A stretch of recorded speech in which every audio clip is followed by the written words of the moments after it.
College না ওইরূপ। Union room থেকে প্রথমেই লক্ষ লক্ষ টাকা উদ্ধার, তারপরে পেঁয়াজের খোসা ছাড়ানোর মতো পড়তে রহস্য। কলেজের ছাদের ঘরে ঢুকতেই চক্ষু চড়ক গাছ, এসেই দামি বিছানায় আলমারিতে রাখা নরম বালিশ, অত্যাধিক ধনিক বাথরুম, কি নেই সেখানে? মিলল মদের বোতল, গর্ভধারণ প্রতিরোধের প্যাকেট, স্যানিটারি ন্যাপকিন। এ তো গেল ইন্টারভেল ক্লাইম্যাক্স। ইউনিয়ন রুম থেকে মিলল কালো প্লাস্টিকের আগ্নেয়াস্ত্র। কলেজ মানে শিক্ষা প্রতিষ্ঠান, সেই শিক্ষা প্রতিষ্ঠানে এইসব জিনিস কোথা থেকে? সে অভিযোগের দিক শিবাশিস ব্যানার্জি ও তার ছেলের বিরুদ্ধে। কলেজের ছাদে মাসাজ পার্লার চলত বলেও দাবি কলেজ কর্মীদের।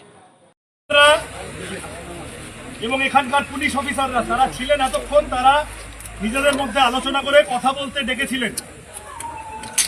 ওনারা যা বলছেন তার মানে হলো এখন আগামী কিছুদিন এখানে কোনো কিছু হওয়ার গল্প নেই। আজকে সারাদিন ধরে এই আলোচনা করে রাত ধরে এই অঞ্চলের মানুষ, সাইডিং এর মানুষ, তাদের যে দাবি ছিল যে আমাদের কোনো কথা না বলে ভাঙচুর করে দেওয়া যাবে না, সেটা আমরা ওদের মানাতে পেরেছি। আমরা আজকে আপাতত জিতেছি।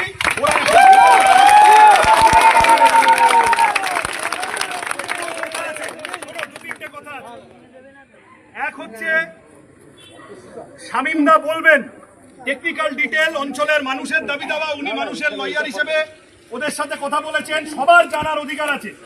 আমি আবার বলছি, এই পার্টি ওই পার্টি সেই পার্টির ব্যাপার না, এলাকার মানুষের বিষয়। কথাটা হলো যে ওরা আমাদেরকে কিছু অনুরোধ করেছে যে এই ব্যাপার আপনারা একটু মানবেন। আমরা বলেছি আচ্ছা, কালকে এই চত্বরের সংলগ্ন যে ব্যবসায়ীরা আছেন এই সাইডিং অ্যাসোসিয়েশনের, তাদের সাথে কালকে কথা বলে দ্রুত আবার রেলকে আমরা কমিউনিকেট করব, ওনাদের অনুরোধগুলো নিয়ে এখানে আলোচনা হবে। এইটা করতে হবে, এই সহযোগিতাটা আমাদেরও করতে হবে। ওদের কতগুলো অনুরোধ আছে এই চত্বর এইসব নিয়ে, ওটা কথা বলে আমরা করব।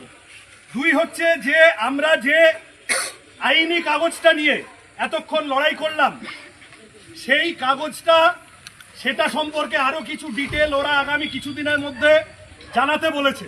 কতদিন হলো কথা? 21 দিন।